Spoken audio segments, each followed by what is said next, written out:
หลังจากที่ว่าข่อยไปหาเลี้ยงงัวมื้อนั้นเนาะก็เพาะเห็ดปวกมื้อนี้ก็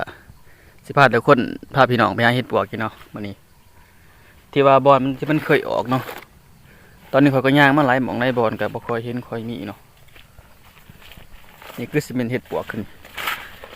โอ้เด้อทุกคนเด้อมาจังได๋มื้อนี้รอบแรกมาเก็บเห็ดปวกเฮ็ดเมนูหยังอีกเนาะมื้อนี้เนาะนี่นะบอนมันเคยออกปีกายเนาะปีกายนี่ก็มาเอาเทียบแถวนี้แหละเพราะว่ามันก็ออกหลายหม่องก็ย่างมาหลายหม่องแต่ว่ามันบ่มีมื้อนี้ก็ย่างมาจุดนี่ก็ปีนี้ก็ออกคือเก่าเนาะปีถือประมาณอยู่ปีนี้รอบแรกปีนี้เฮ็ดออกหลายเนาะช่วงนั้นก็ไล่อยู่เป็นกระตาพุ่นน่ะ2กระตา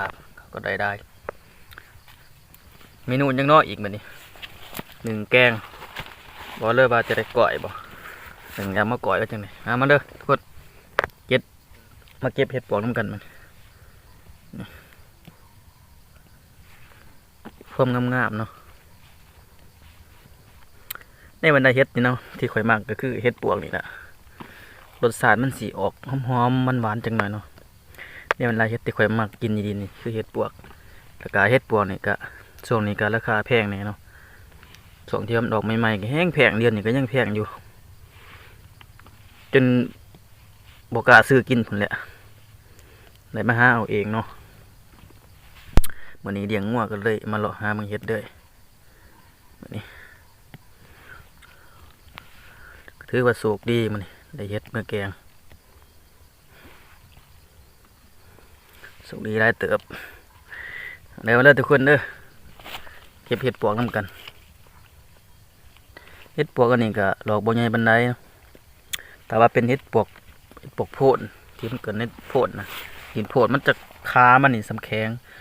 นนะพี่เนาะแต่ว่าดอกนี่น้อยๆปอมๆซ้ำโปรตีนบ่ยังอยู่ได้ดอกแต่ว่าขาใหญ่อันเห็ดปวกอันนี้นี่ขาบ่ใหญ่แต่ว่าดอกใหญ่กว่าขาส่วนมากมันสิออกเป็นหมู่แต่เห็ดปวกโพนมันจะบ่ออกเป็นหมู่เนาะอันนี้นะมาทุกคนมาเก็บกันมาเลี้ยงแกง1สุกมังกรไก่ไล่เติบสุกมังกรผมมียังหมักไม้หรอกไม่นี่มาเลาะเก็บเห็ดคือเก่าเนี่ยเลี้ยงงัวกะให้เขาไล่มาก่อนก็เลยมาเลาะเบิ่งเห็ดเพราะว่ามันก็ส่วงเกี่ยวเข่าเนี่ยเห็ดมันก็ออกเนาะส่วงยามนี่ก็ต้องมาเห็ดเบิ่งก่อนให้กว่าสิปลามันเถาบางครั้งบางบอนก็เห็นไหวก็ว่าสิไปเก็บเอาก็เถาถิ่มซื่อๆก็เสียดายอยู่อันนี้ก็เริ่มบานแล้วขั้นใบอีปลาอีกมือนึงนี่ก็เก็บบ่ได้เลยมุนถือว่าโอเคอยู่ซ้ำมันยังแข็งๆอยู่ออกซ้ำนี่ซ้ำนี่มันก็หลางง่ายบ่มีดินเด้อตอนดินก็บ่หลายเกี่ยงไปลอยอยู่